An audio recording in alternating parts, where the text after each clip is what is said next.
I'm going to speak about translation, AI translation, but you can consider this is simply an use case and you can apply this to any aspect of AI transformation, writing, designing, deploying, whatever. This particular experience is unique to us, but it actually applies to every one of us who really want to take the books across the languages. Let me open my presentation.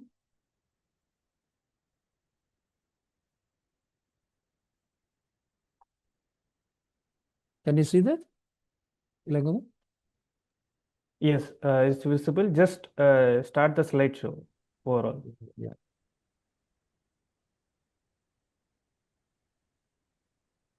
Just a moment. It is now it's okay. Now it's okay. Okay. Fine. So in the last 4 years, I was traveling to many international book fairs to promote our company, Ailaysa. We met many people, more than 100 publishers, I can say, in the last 4 years, in many book fairs.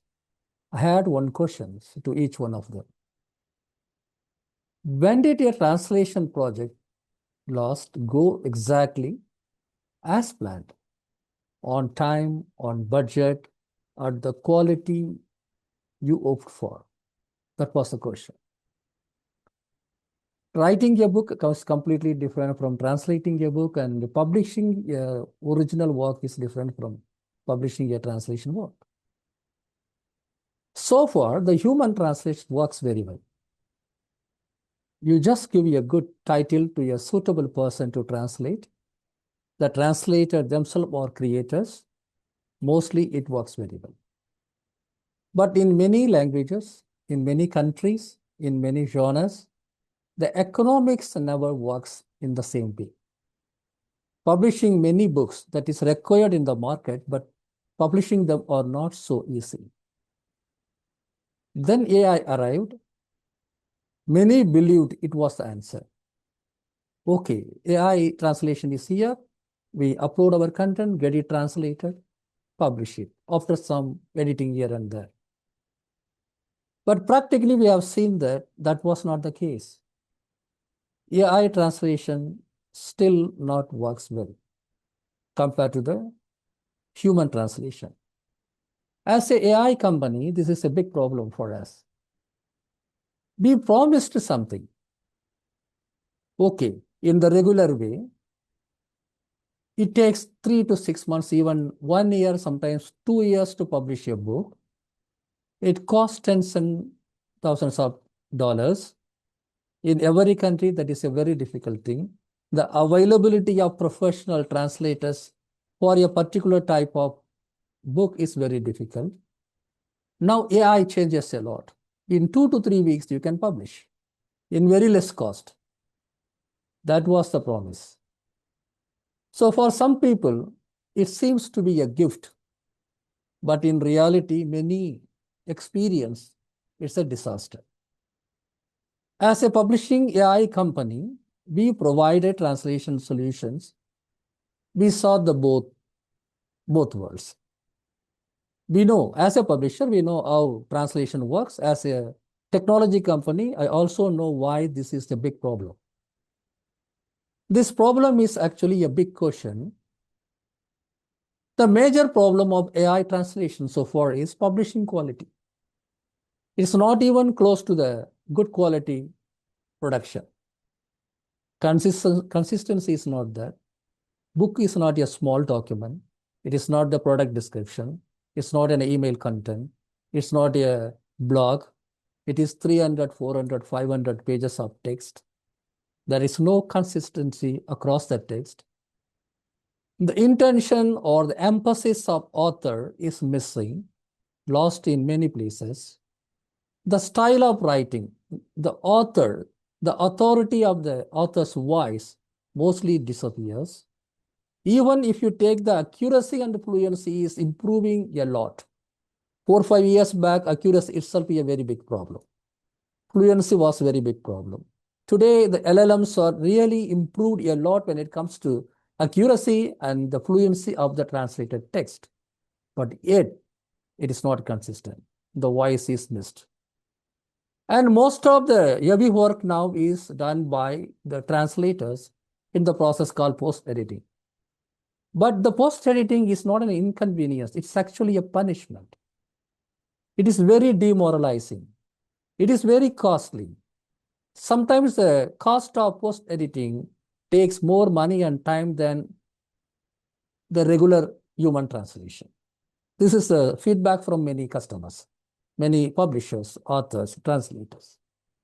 So the first wave of AI translation 1.0, is not working. As a company working in this industry, I must admit it is not working. So what next?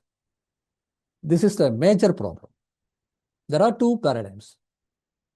Human translation, definitely it is too slow, too expensive. For a publishing company, you mostly publish limited number of titles because the decision is not just made based on the requirement of the market or the merit of the book. It's based on your budget. How many books you can translate, probably without grants. But the quality of translation, publishable. You can certainly publish it. AI translation, it is fast, cheap. You can definitely publish multiple titles in a year, but the quality is unpublishable. Even after post-editing, it is not so good. That's the result I have seen in the last 4 years. Whenever I ask the question about in what way or how soon you are able to complete your translation project, I am having this also in my mind.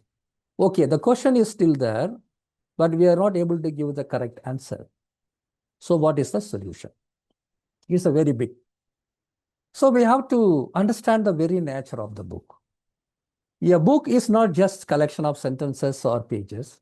We all know a book is the living architecture of voice of the author, cultural reference, context, the intent of the author, which also decide the emphasis of the narration, why something is written. And all these things needs to be sustained across 300, 400, 500 pages. It is not just one single article. So an author can do that. A human translator can also go through the entire work and create a system internally and translates it. And AI has so many problems in this. Understanding of voice, understanding cultural reference, understanding what is the intent of the author, and about the target language, how this will appear in a text that will be read by somebody in the target language. AI doesn't have any clue. Very difficult. So I have to go back to our AI labs. Figuratively, I am speaking. We had to sit and discuss what went wrong, why this is not happening. Friends, the problem is the publishing solutions that we are providing is not just for the languages like German, French, and Chinese. They are very advanced in AI thanks to the amount of data available. We are mostly working on the languages which wrongly called, but that is the industry name, low resource languages. For Tamil, Thai, Sinhala, Swahili, or maybe Slovenian, or some other languages in Central Asia like Kazakh or Kyrgyz. So all these languages doesn't have much data to be crunched on, so it is very difficult. So AI alone is not going to be the solution. We are in buying so many GPUs and make AI work faster for these languages. Or we are not buying simply data to make it bigger. It's not even exist in many languages. So AI is not the solution for the problem that AI has created. We had to go and understand the very process of translation. The craft itself is very important, how it works. We have to think about how it works in different languages. How a particular text is appearing in Bengali and how it is differently appearing in Malay or Indonesian. So we need to collect the linguistic knowledge, which is not properly captured by AI so far, except in the very, very simple text format.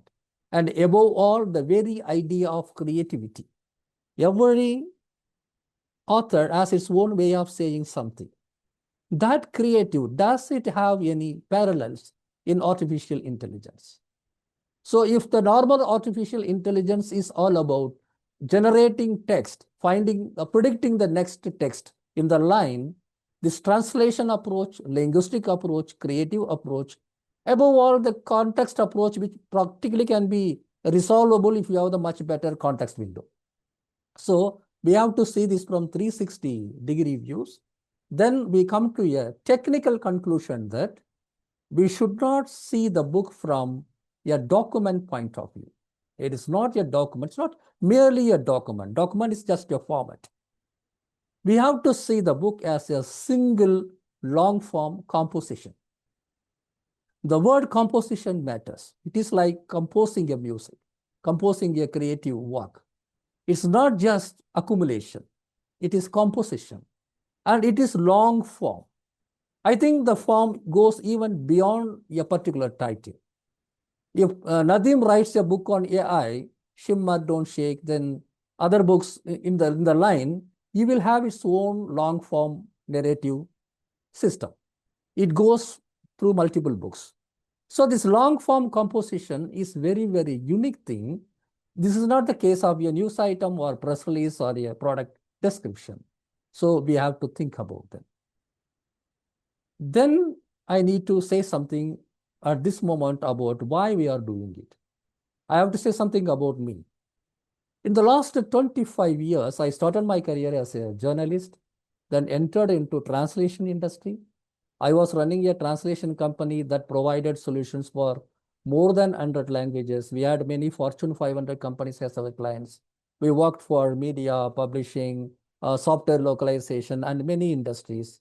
I personally managed more than 60 languages. I don't know all those. I managed the projects of 60 languages. We know the technology behind machine translation for more than 20 years. We helped many machine translation companies collect data and crunch and create a empty engine. We did all.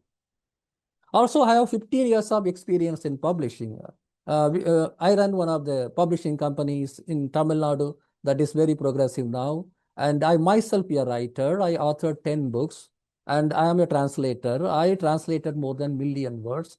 I understood the nitty-gritties of translation process. Everything is fine. I also entered into this business when we entered, we are 2 years before ChatGPT. Around 2019 and 20, 5 years, we are working with languages. These languages for the publishing industry comes a bit late in our company. Initially, we started simply a machine translation company, but we were not able to solve this puzzle. But now we are forced to rework everything. So what we did, we sit with something unusual thing that any AI company could do now. We went back to the classics, public domain content in different languages.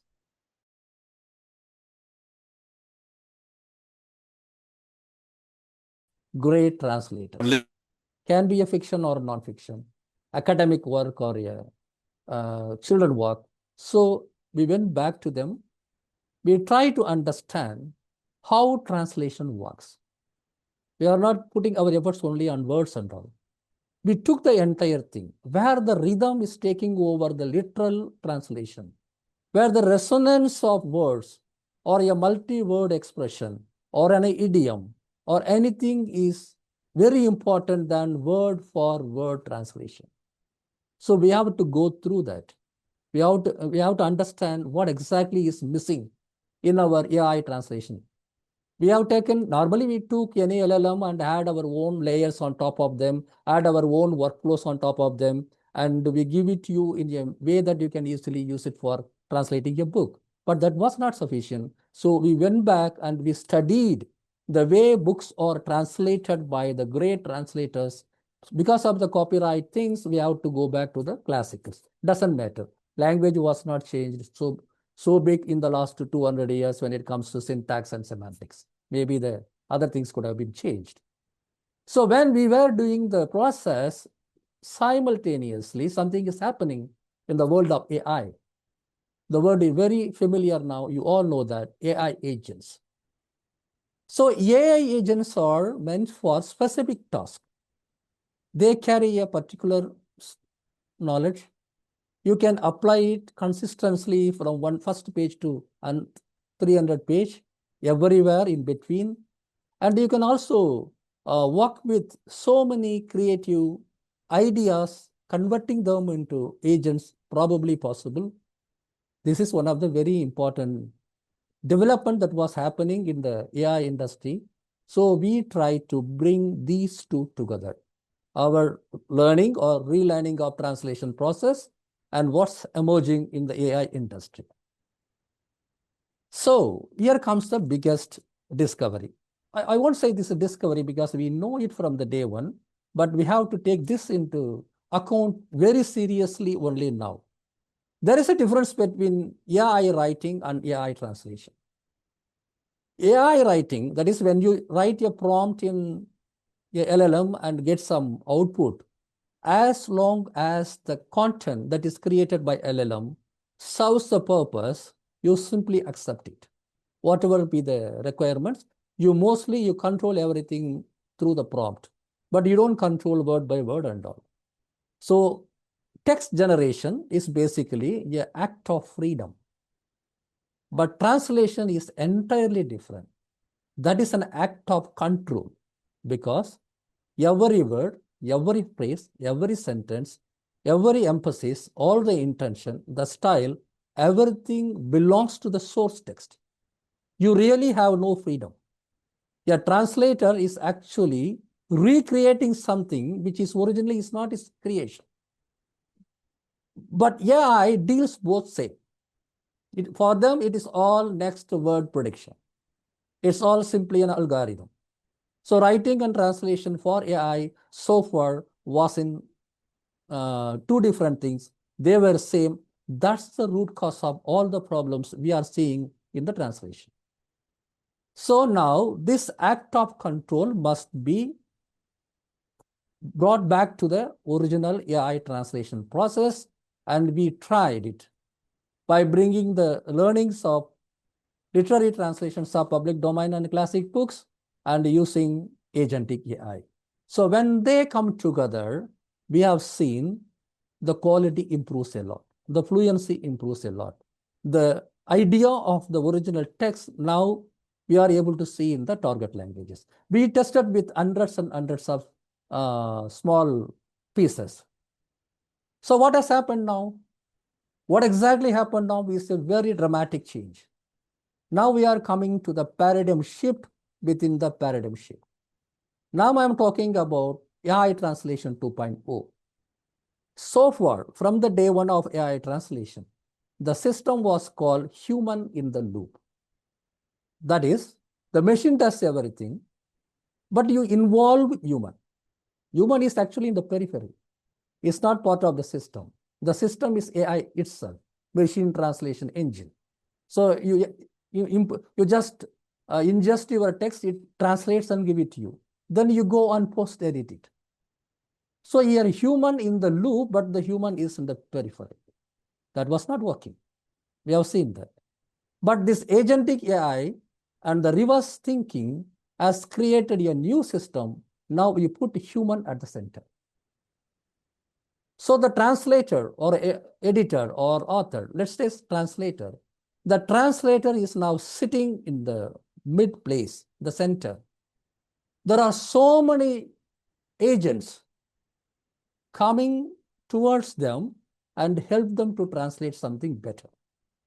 It still is more automated, more faster, more cheaper, but the human judgment is now the key of the system. So what was post-editing earlier is now no longer exist. Here, pre-editing or pre-translation or translation or post-translation, all managed by the human through agents. So what are those agents? These agents can be anything. It can be a style agent. It can be a glossary agent. It can be an intent agent. It can be an agent check the grammar, or a dialect or a agent for dialogue. You can pretty much create any number of agents based on your own content.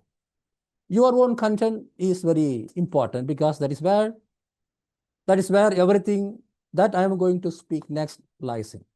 So your previous translations are very important. So now I am translating a book. I am using my own glossary agent developed by us. Then that IP belongs to us, probably. If the style that I have created based on the previous translations of the books published by our company, that is our IP. If I am creating anything, any agent for the betterment of the translation style, everything belongs to us. So suddenly for the first time, we want something, we apply the agents prior to the translation, probably by cleaning the text, during the translation, by adding prompts to help them to translate in particular way. Then you also have the post-editing, but that post-editing is now a smaller part of it, because in all the three phases of translation, your idea, your knowledge, your expertise, your experience matters. So all these things are happening using your agents. So now suddenly the system becomes a publishing asset, and this publishing asset, no other platform can simply come and take it from you, because this is your asset. So for all the questions about IP and copyright in the sphere of AI, this may give some ideas. We can think more about this later. So this overall idea from paradigm 1 to paradigm 1 is first version machine-centered, second version human-centered. And not only that, using other business models that is emerging today, now the very way of translation in the publishing business may be changing.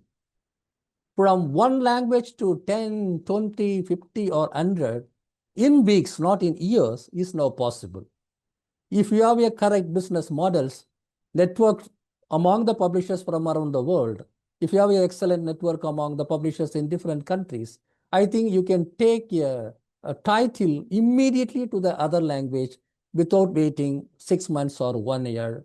Suddenly, this AI version 2 for translation is bringing the world as your stage. So what is changing? It's very simple. This is one of the last slides. We have in the AI translation version 1, it was machine-centered. The new paradigm, human-centered. That the first one was document approach. The new one is long-form composition approach. The first one is about create text generation. The second one is about contextual recreation. Then the first one is all about APIs. The second one is about specific agentive workflows for every company or every translator. You can customize the way you want. The first one is all about having no control over the process or the text generated, but here everything is IP ownable. So the new paradigm is emerging, so we can definitely gain in translation. But still, we have so many questions, but the choice is yours, still yours. A window has opened between the first wave of translation, AI translation, to the second wave of AI translation. Paradigms once set, it's very difficult to change.